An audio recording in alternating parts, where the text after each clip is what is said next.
Hello and welcome to Favorite Rugby on Favorite Sports. For today's preview, as the Springboks look to bounce back and try and keep themselves in the Rugby Championship hunt as they take on Australia in Sydney. A sellout crowd is expected tomorrow morning, and the Springboks are absolutely itching to get out there and for a lot of them try and prove their worth in a Springbok jersey because it is a very rotated side. Quite a few players getting opportunity, a couple of players under the microscope, and I think tomorrow will definitely be a bit of a look into exactly where the current squad sits in terms of various players and their futures within the Springbok jersey.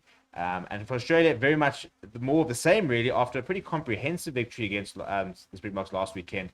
While Springboks did score two late tries to sort of make the scoreline look a little bit more respectable, quite safe to say that over the 18 minutes, Australia were definitely the better side and capitalised on opportunities far better than the Springboks did.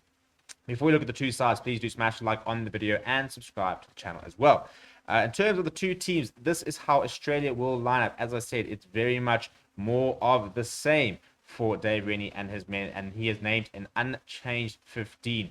And only just a couple of changes on the bench. So in the front row, Jay Slipper, Folau Faingan, Alan Alatoa, who were under quite a lot of pressure last weekend from Frans Malherbe and Oxen Chair. They have a very different prospect this weekend with Frans Malherbe, the sole survivor in that front row. But they'll be definitely trying to sort of just man up a little bit against that box scrum and try and see if they can get, just try and, make sure they're not put under as much pressure and concede as many penalties. The second row, Roy Arnold, Matt Phillip will continue their good work, and I thought was very impressed with the entire loose trio of Jed Holloway, Fraser McWright, and Rob Ballatini.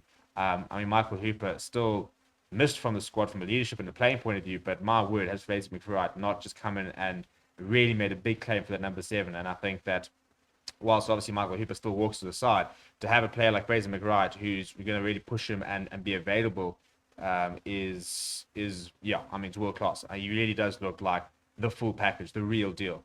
And very impressed with him. And Rob Ballatini brings in so much physicality, so much directness, and really does front up to the box. Nick White has recovered from last weekend's event. It will start next to Noah Lolesio. And I think that the Springboks need to do a lot more to try and put these two players off their game.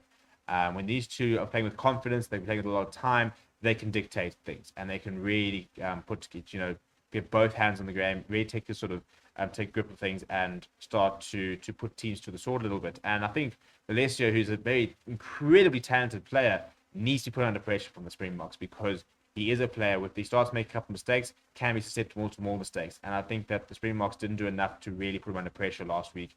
He played with far too much time and far too much comfort. Marika Koroibete has upset a lot of South African fans, but one thing you can't deny is he is playing some unbelievable good at rugby at the moment. And he will be the danger man for the men in yellow on tomorrow morning. Hunter Basami, Len Ikita will continue their centre partnership. Tom Wright and Reece Hodge will complete the back three. Reece Hodge will be targeting Billy LaRue very much aerially, very much positionally. And I think it's going to be a very interesting combination there. Lane Ikita also, for example, up against a new partner in the likes of Lukanya. I'm on the other side of him. No Lukanya, I'm rather. So Jesse Creel out on the opposite side. So a very different challenge for them. And then off the bench, David Pareki, Scott Seo, Tania Tupou. Pareki still very much a newbie at international level, but Seo and Tupou bringing in over 100 tests between the two. So both vastly experienced campaigners. Darcy Swain, Rob Lieto, Pete Samuel continue to have that 6-2 split. So looking sort of for that bomb squad type effect where they can try and match the Springboks physicality late on. Jake Gordon, however, comes into the side in place of Tate McDermott, and Andrew Kellaway keeps his spot. David Pareki actually saying that he felt that the bench kind of let the team down a bit last weekend, said that they didn't really have the impact that they wanted to.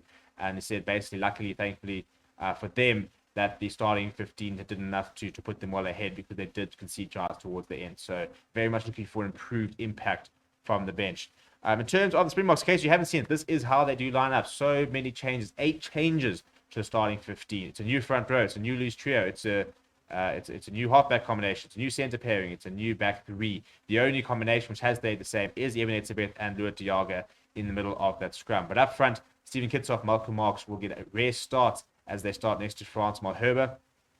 And I think it's going to make a big difference. I think that for example, breakdown should be much better for the Boks, having Kitsoff and Marks there from the start.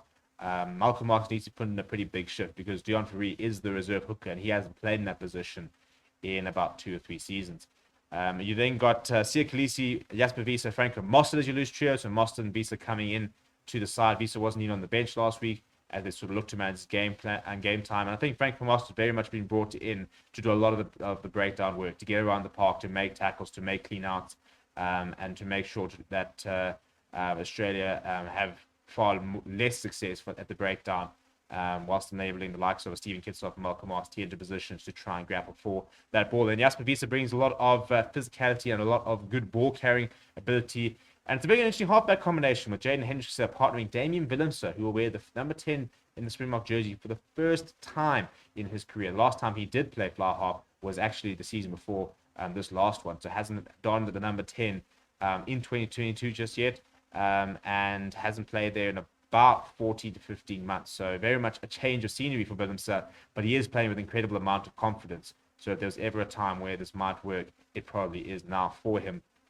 Marcus Alonso Pimpy keeps his spot as a Damon Dialendi, but Jesse Creel comes in for the injured Andre Pollard. Kanan Moody comes in for Warwick Gelant. He'll get his debut at 19 years old. Incredibly big occasion for the youngster who's up against Corey Beatty. So it really is, being thrown a bit in the deep end. But games that come bigger than this, and what an opportunity for him to learn and to be thrown into the deep end and sort of sink or swim a little bit for the youngster, which can sometimes really work, sometimes it doesn't work, but I think that he's very much someone who's always oozed class whenever he's played, so hopefully he will be able to cope.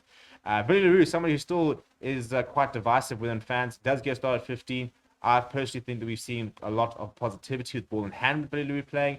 Interested to see how he goes from a defensive point of view and an organizational point of view. I think him and JC Creel have got a big task in their hands in making sure that defensively, the defensive system with Damon and Willemse playing out of position with Kanan Moody on debut, that defensively the backline is very solid. Then a very new look bench. Deon Fourie will cover hooker. Oxen Chair, Trevor Nyakani, the two other props. Trevor Nyakani back into the 23, which I think is a very good move. Oxen Chair hasn't really been used on the bomb squad. I don't think he's ever actually come on as a substitute. So a big opportunity for him to sort of show a different side of him. You think of Quacker Smith and Dwayne Vermeulen as the other two forward replacements. So no lock replacement. Two of Luit Diago, Franco Mostert, or Evan Etzebeth will have to play the full 80 minutes. You think of Kobus Reinach, who has recovered from injury and will be looking to make his return in the number 21 jersey. France staying at 22, covering fly half because of the injuries to Pollard and the Elton Yankees. And then you've got Warwick Gelant in the 23, who I hope will be able to run out at 15 for a little bit and be able to show us exactly what he can bring. So many changes to the squad. They need to pitch up. They need to get the job done. We need to see improvement from the box.